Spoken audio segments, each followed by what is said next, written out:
Hello, my name's Martin Dorey. I'm better known, I think, for camper vanning, but today I'm here with Auto Trail in the Imala 732 in beautiful sunny Cornwall. One of the great things about being in a motorhome is being able to go wild and go wherever you want to. So try a bit of foraging, I'm going to be doing a little bit of cooking, hopefully some fishing, and we'll see what we can get.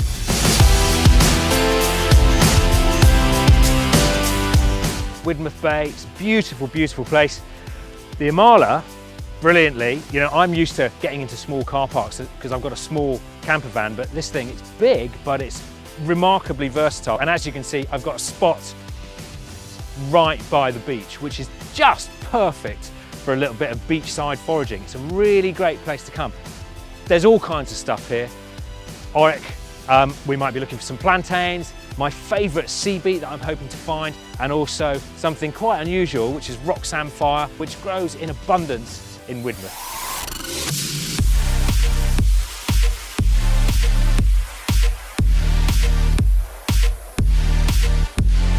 Rock samphire is one of those things, it's quite unusual and people don't often eat it, and it grows a lot in Devon and Cornwall and in the south. It doesn't grow so much up north, but it's just a really lovely succulent sea vegetable, perfectly good for you. It's got a really unusual taste and is really great with seafood, and you find it generally at the top of the beach and anywhere sort of up to maybe 30 or 40 yards inland from here. The next thing I've been looking for is this lovely stuff. It's called sea beet. It's a relative of the spinach. It's also known as sea spinach or sea greens. It's a really salty, succulent leaf that is basically the granddaddy of all spinaches. So it's absolutely delicious, and actually it grows all along the seashore. Once you recognise it, you won't ever fail to recognise it again. It's really lovely. Goes well with seafood, obviously. And I'm going to see if I can find some mussels to cook this with.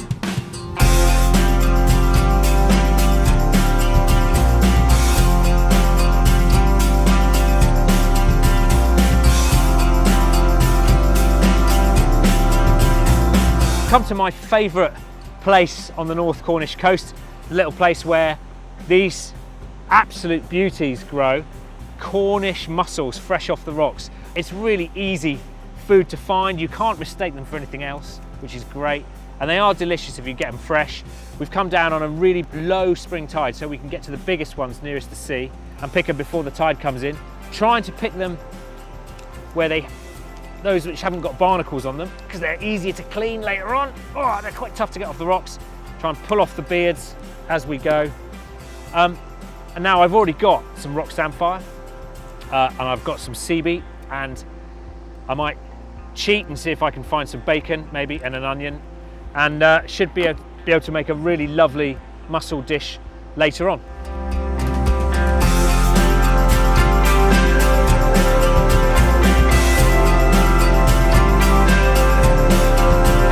The Imala, 130 brake horsepower, so it's going to be really comfortable on the motorway, also powerful enough to get where you want to go. It's manoeuvrable enough to get in and out of those little Cornish gateways and down to those little beaches. The console and everything's always really well laid out, as it would be with the Fiat. Reversing camera is integral on the Auto Trail. You've also got an auxiliary input, you've got digital radio as standard, and everything's very well laid out. Really, you've got everything you need.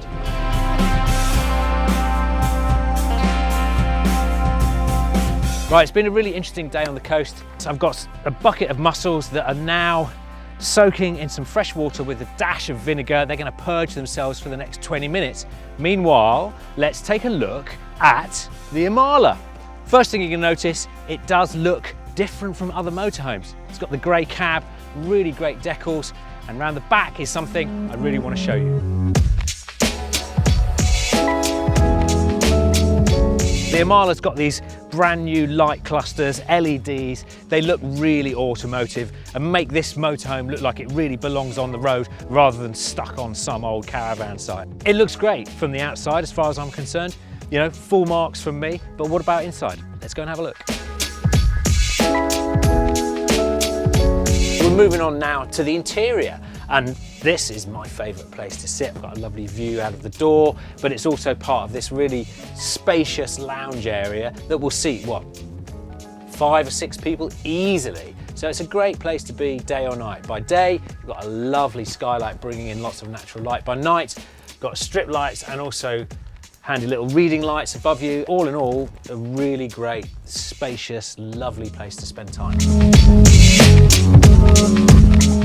Moving on to the middle part of the motorhome, we've got a galley kitchen on this side.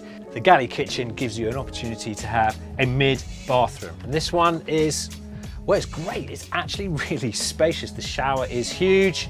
I love it. It's really simple, really nicely designed, and very, very practical. Into the bedroom. So this is the first time that the Imala has had this transverse island bed.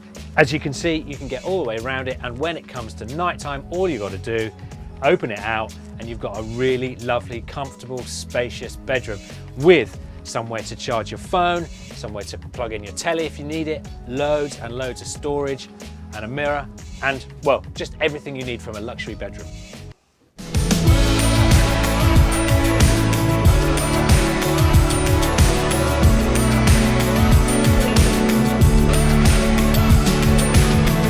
It's a dish that we call Maggie's Mules. Basic ingredients of foraged bacon. Just chop an onion, take the bacon out and get the onions going. So a nice big knob of butter in there now. CB is just like a spinach, so you can get a massive pile of it and wilt it. The rock samphire is a little bit different. It's actually just quite nice steamed really as a side dish. So I'm going to chuck the garlic in now. A red pepper just for colour as much as anything, a little bit of peppery taste. Massive glug of wine, let that alcohol burn off. So all I've done with the mussels is scrape the barnacles off and de-beard them, so they're now looking more like the mussels you get in a supermarket. Everything's bubbling away nicely, in they go.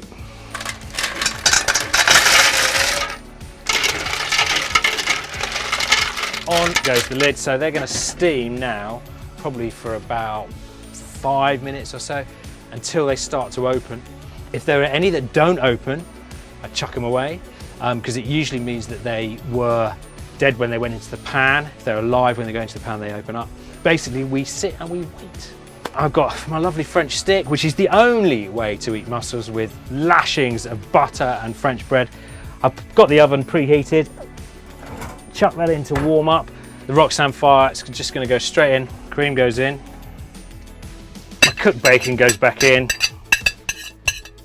Everything's in there. We've got a complete dish, looking absolutely splendid. And the last thing I'm going to do is add some of that rock samphire to the top as a little gorgeous looking garnish. Cornish mussels with rock samphire, sea beet, peppers, onions and bacon. And it's all thanks to the Imala. Look, I've got a plate of hot food from the wild, and it's the Imala got me there. I've got warmed bread in the oven. I've got cold beer, lovely food. As I said, I'm sitting in a really comfortable lounge that could have 6 people in it. And in a bit, I'm gonna roll into my comfortable bed that's already made. My camper van, I have to take everything out of the bed, make the bed itself, honestly, it's such a faff. This is just perfect. Everything's stored away in the cupboards. It would be amazing for a couple. Now, they do layouts in the Imala, which is suitable for a family of 4. So, you know, there are options. It's just a brilliant way to live. So, right, you lot, if you don't mind, out the door, and I'd like to finish my dinner and get some sleep.